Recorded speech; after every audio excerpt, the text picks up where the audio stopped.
Welcome back, ladies and gentlemen. We saw the pretty exciting matchup between Patron Warriors and Phase Hunters between Firebat and Osaka. So I'm kind of glad we got that over with right now. But right now we're gonna get into a slightly lesser profile match between Let Me Farm and Sukipan.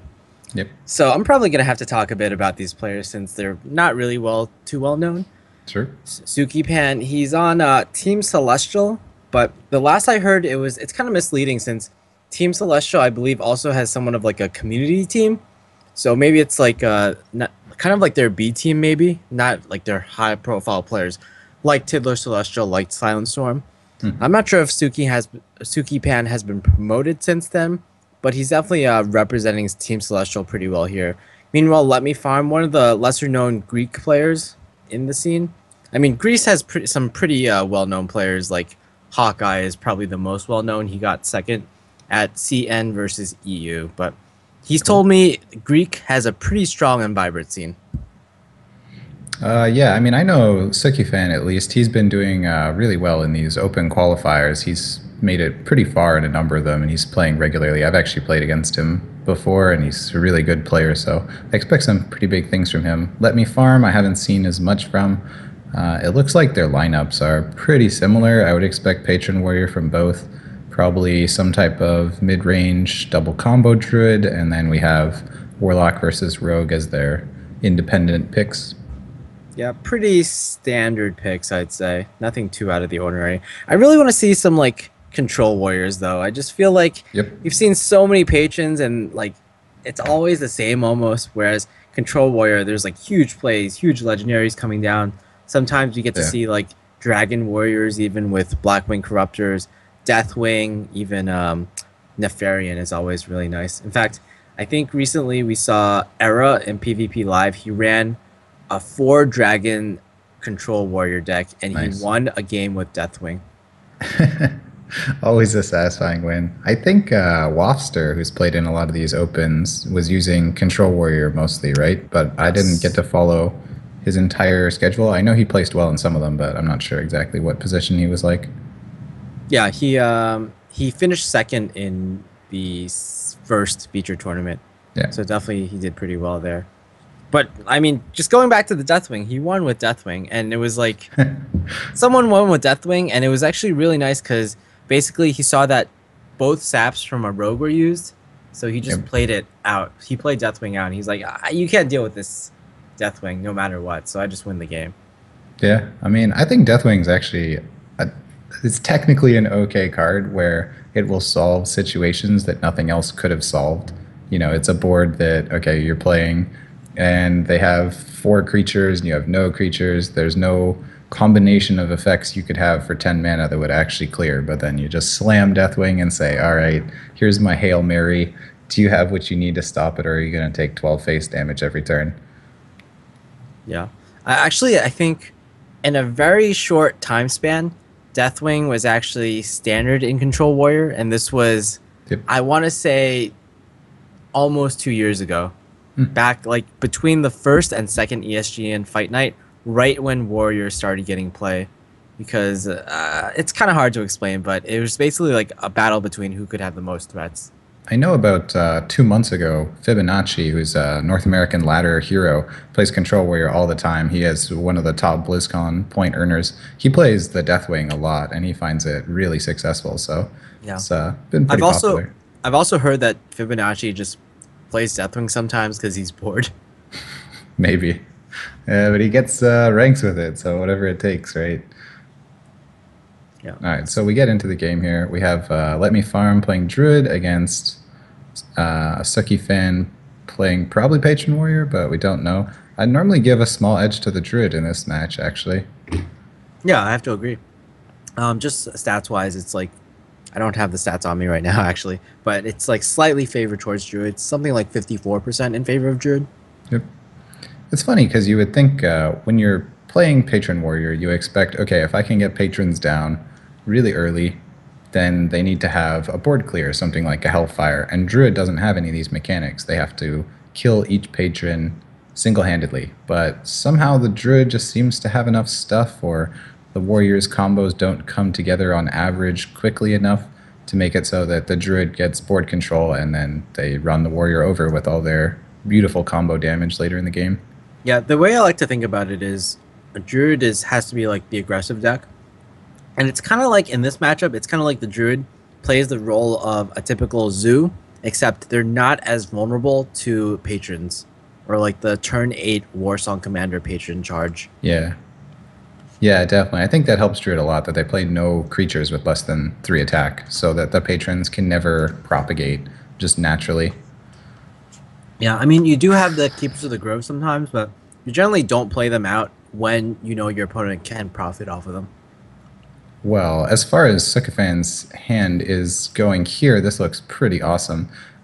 He's going to take a lot of damage, and I think that's guaranteed. He has to attack the bear twice with the weapon, but there's no way that the Harrison can come out on time, and the patrons are going to be a 4 spawn patron on 5, so it's going to be very difficult to remove all of that at the same time.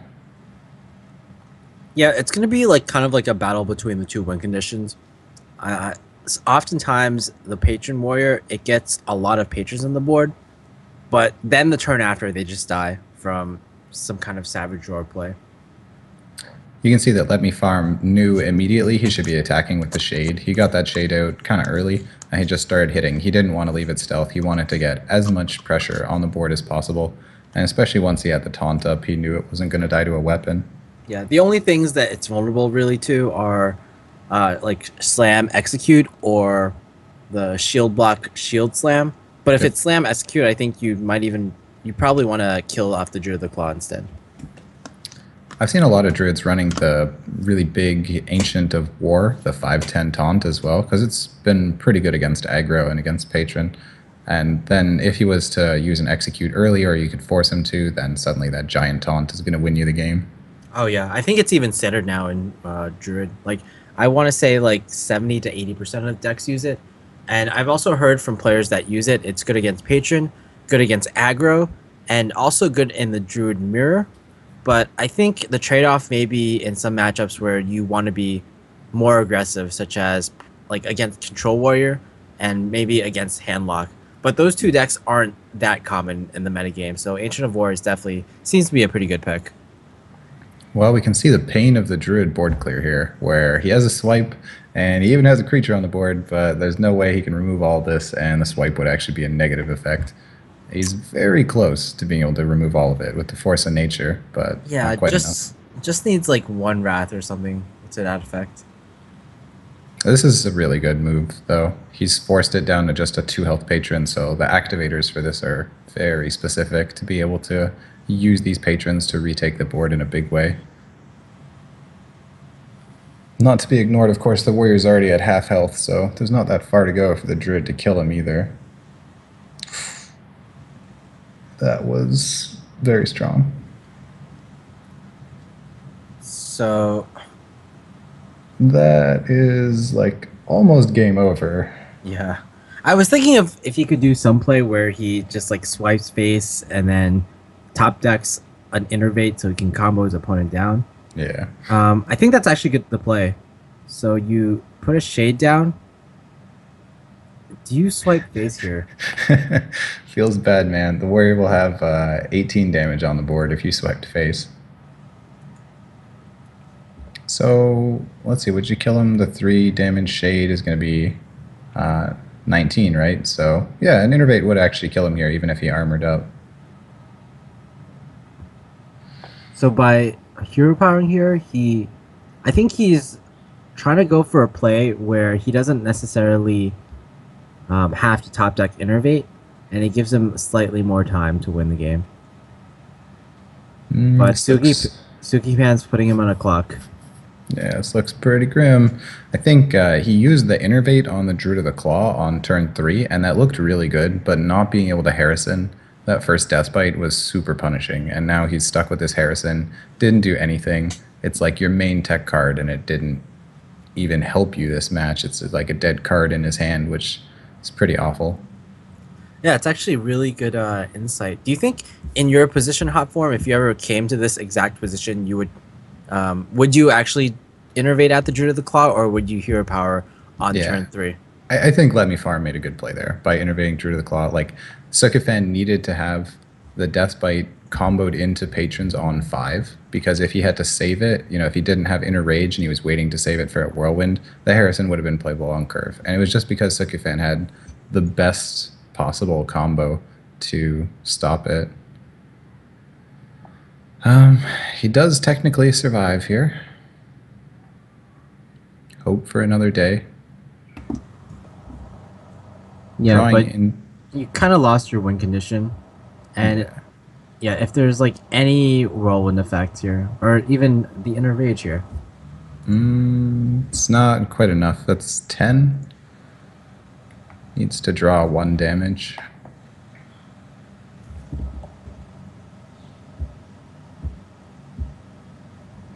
and even the unstable ghoul, like you don't even need a taunt here, but sure, why not? Yeah, why not, right? Just get it all out there. Is there any way you could use Swipe plus Unstable Ghoul? There's always these, like, maybe fun moves when you have 2 damage AoE like that, but yeah, it doesn't look possible. Tough game for Let Me Farm. I mean, I think he played it pretty correctly. Sukifan just had an awesome early patron combo, and that can be the death of you as a druid. Yeah.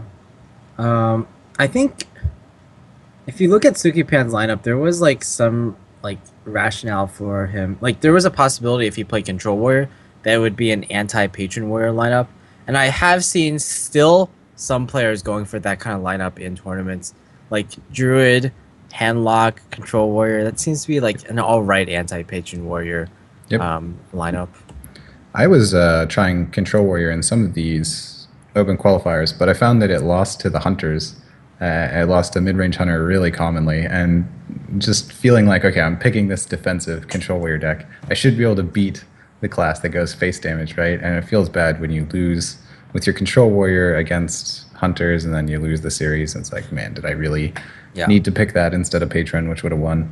I feel like you can throw in some tech cards against Hunter, like the Owls, but if you throw in Owls, then it makes your Patron matchup slightly weaker, I feel. And that's like the matchup you're teching against, or you're playing Warrior against anyway, so I don't know, it feels bad. Yeah, technically the Control Warrior has advantage in the Patron mirror, or the Patron versus Control Warrior match, but it doesn't always work out that way. Patron does win plenty of times when the Control Warrior doesn't draw a Brawl, or they just manage to get enough pressure going early to finish. Well, it's the exact opposite of what we saw last match, but Sukifan has both the Ooze and Harrison, which is going to be really difficult.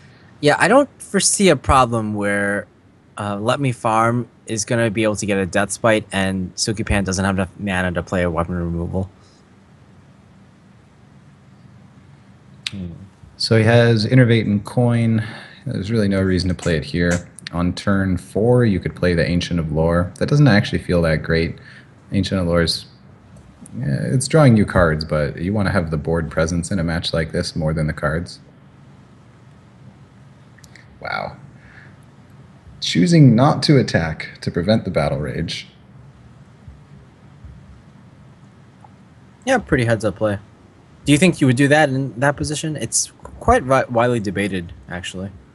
I think I would probably hit the Armor Smith. I like to do damage when I have the option to, so I like not hitting face, but playing it nice and slow. Sukifan knows that he's not in a huge rush. He has removal for the most important parts of this. Oh, that's an interesting one. I guess like you have to go for this because you have a Patron and an Enrage in your hand. And actually, I feel like this is actually the ideal hand for Let Me Farm, but it's just unfortunate that Harrison Jones is coming out. Yep. If Sukipan didn't have any weapon removal, I feel like the game would just be like over right there and then. Pretty much, yeah, I agree. Well, Sukipan in a pretty dominating position now. Yeah, so what's plan B? Wow. I guess plan B is to invest all of your resources and hope that the frothing wins it out, but with a BGH, this is easily stoppable. I mean, this is stoppable in a number of ways. You could just use the swipe as well. Could use the force of nature even. No, not quite. Yeah, swipe BGH seems pretty good. Or actually, I guess you can't use the BGH yet. You could just play a creature here because you're still at 25. 5 damage isn't that bad, and it's very unlikely he would manage to kill you this turn. what about swiping the ghoul and then BGHing the frothing berserker? That gives you some board presence. But You have to then, innervate though. yeah. Well, I don't think you're too upset about using innervate because next turn you can emperor, and then your hand Yep. is pretty good after that. I think I would probably just ignore it here, but because you know you can deal with it later really efficiently. You might even just innervate Emperor, and then he would have to trade because you don't really want to leave the Emperor there for the Druid, and a Warrior doesn't have many ways to deal 5 damage. Yeah. So I think at this point, Sukipan should be thinking about how he can lose, and again, it's that like mass patron board that can come up. I mean, after all, there is the unstable goal on board already. So I think this play that he did, not putting a minion on the board, just like plays around maybe the patron, the possibility of a patron turn because he can't actually activate his unstable goal here for whirlwind effect. I mean, he at least has the inner rage now, so he could potentially get 4 patrons. The fact that the ghoul was not dealt with this turn is pretty enormous. Yeah, he can, but I think the Force of Nature Side Drawer will do really well here. Oh, but that's interesting. Wow. That allows him to actually clear the Emperor too by trading in the Gnomish Inventor. Yeah, so basically forget everything I said. With this, That's wow, huge. That that's is really absolutely. amazing. All right, let's see this. And I think Suki Fan is going to be really unhappy to see this. So this gets 6 patrons on the board, which is the ideal amount of patrons. That way you have the maximum -1, and it means that anything like a swipe or some type of damage that doesn't kill the patron will still spawn another patron. Interesting. Wonder what Arrow was. Doesn't even think about it. Just going for it. Gotta clear what you gotta clear.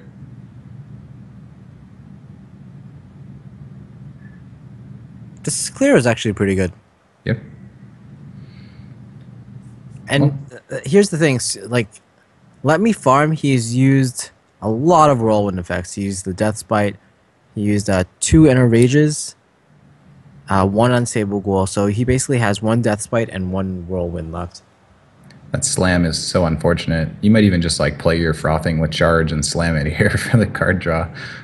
If, of course, the patron had 3 health instead of 2 health, he could have slammed his own patron, drawn a card, and spawned another patron, but no, it won't do anything for him. The Druid at 15 still feels like pretty far away. If he slammed his own frothing, he would add 3 damage. Yeah, I don't feel like that's a bad play. I'd just probably go in a bit more here. You have seen a lot of removal from the Druid at this point, I think, as Let Me Farm. You've seen swipe, you've seen combo. So you're hoping, all right, maybe he's out of removal and he has to play a normal creature, and then I get another turn to attack. And if you pick up 1 good activator, it would be pretty easy lethal. Yeah, but then again, the problem is you don't have too many activators in your deck left. Although the double slams are pretty amazing. Like if he draws to a second slam later on. Drawing cards here. Okay. That actually works out pretty well. Like we were talking about how Druid doesn't have that many minions that have 3 attack or less. Keeper is one of them, but this is completely fine with both patrons gone. Deathbite is a really good draw here, except that it's just going to get oozed. So I think in every other situation you would think, oh man, I drew Deathbite. I'm surprised he didn't at least slam something to get his card draw. Yeah. Possibly he's looking to save the slam later on in order to get past a minion with the addition of execute. And it doesn't. It looks like in the future turns he's going to be able to use his full 10 mana anyway. So I can also see the rationale in using in saving slam. That is. Seems pretty smart to heal here. You know the warrior only has 3 cards. You have a lot of creatures on the board.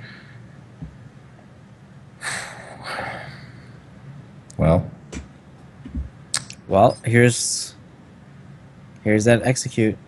It's getting close to over for Let Me Farm. There's still a while where he might not die because the druids use all the damage, but doesn't look like there's really any top deck that will turn the game around from 13 health, like to do 13 damage. Yeah.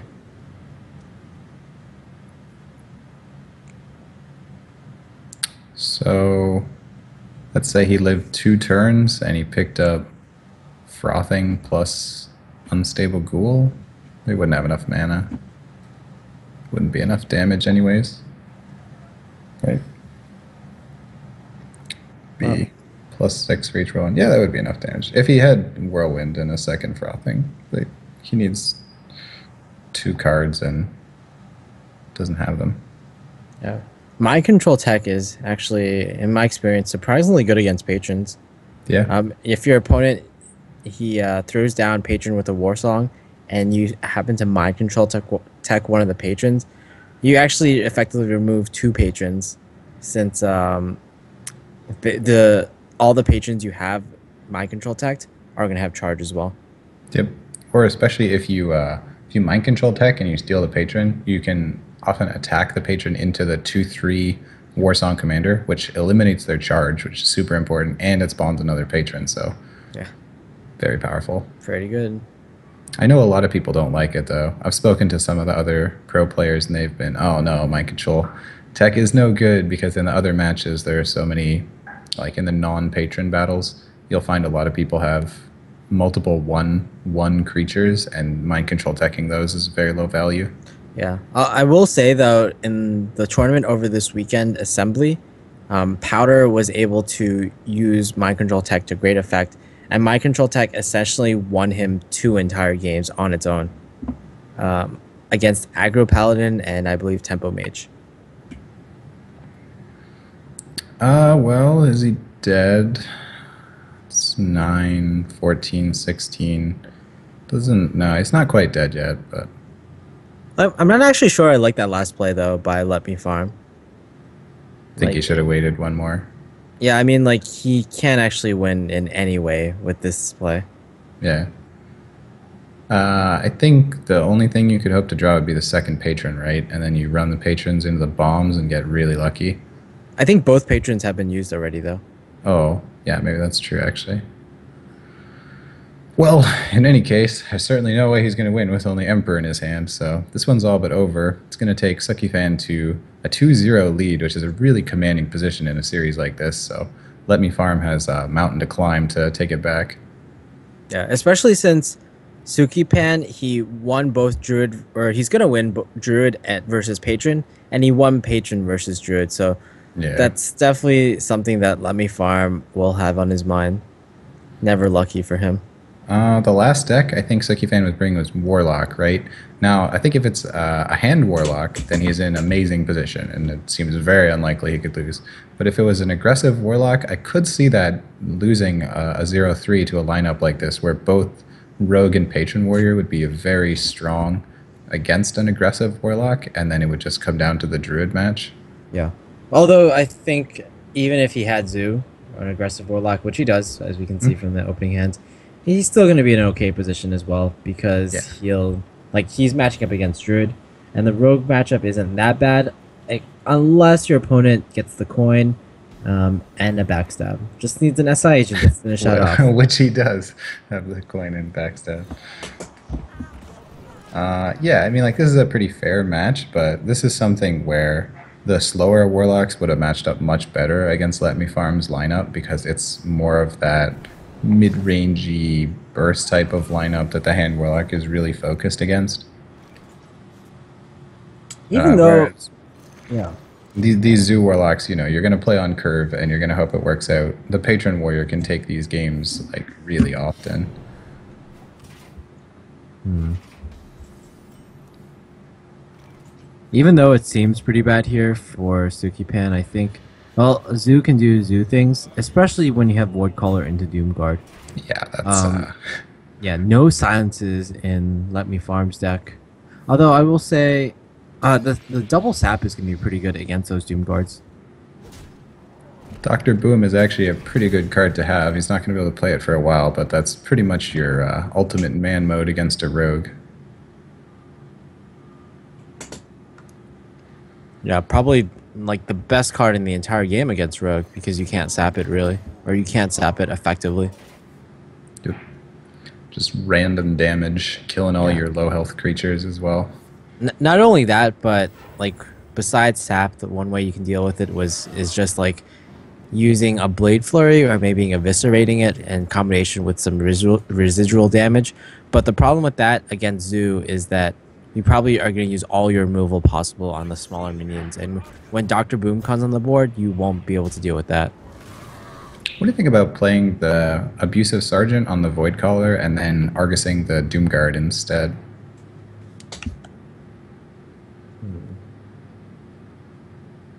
I kind of like leaving the Void Caller intact, since it's kind of a will they, won't they scenario from the Rogue. Like you, you have to deal with this Void Caller by maybe like Fan of Knivesing it, but you also have to budget some mana if you want to play safe in order to deal with a Doomguard or a Mal'Ganis that comes on the field.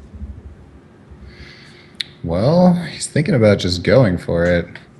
I think you really have to expect that there's a demon there based on the fact that he gave it taunt, but it could be that he just played that because he needed to kill Azure Drake, so you could have a hope that it works out. So let's pretend that was the Doomguard instead. The Doomguard would have done extra damage, but Doomguard would have got sapped as well, and then you would have to replay the Doomguard and lose cards, and playing the Void Caller is not as punishing. Yeah. I'm not actually sure I like that. I would probably like, to be honest, I probably would have liked something like killing off the Void Caller and then sapping whatever demon comes out if there is a demon. Yeah, I agree with that. The board was pretty miserable with all the death rattle, but you're now still afraid of this demon, and you're never going to be able to put together an effective clear when you're thinking, oh, what demon is actually inside of that Void Caller. Yeah. So now the problem is, Let Me Farm. He's going to be scared of the demon from now on, and he's going with the line where he says, "Okay, I know you do have a demon in your hand, or I think that you have a demon." So he has to keep making these kind of plays that just are consistent overall.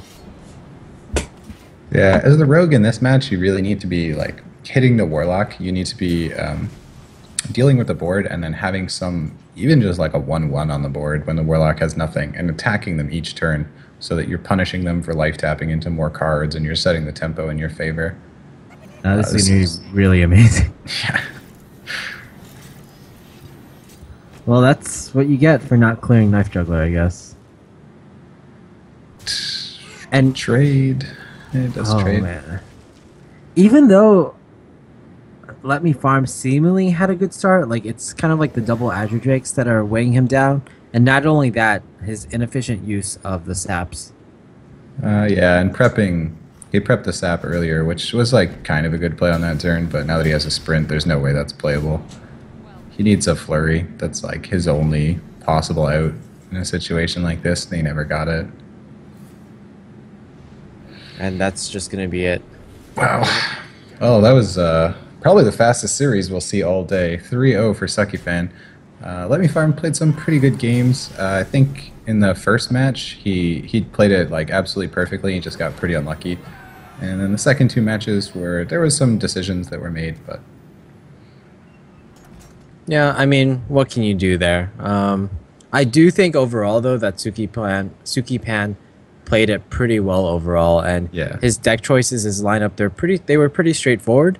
But I also liked the tech decisions that Sukipan brought into the tournament, especially the Druid, where he ran Ancient of War, I think, Yep. Mind Control tech, and a Ooze, just like really teching his deck out for the metagame, not just playing Yeah. some vanilla Druid deck. So of course these guys, they're not like Let Me Farm is not eliminated. He goes to the losers match and he gets to try again against Firebat, right? Are we Yes. casting that one next or? I believe we are doing the winners match next. Okay. Yes, the winners match is going to be next. So right after this, we're going to see Osaka versus Sukipan. We'll see you right there.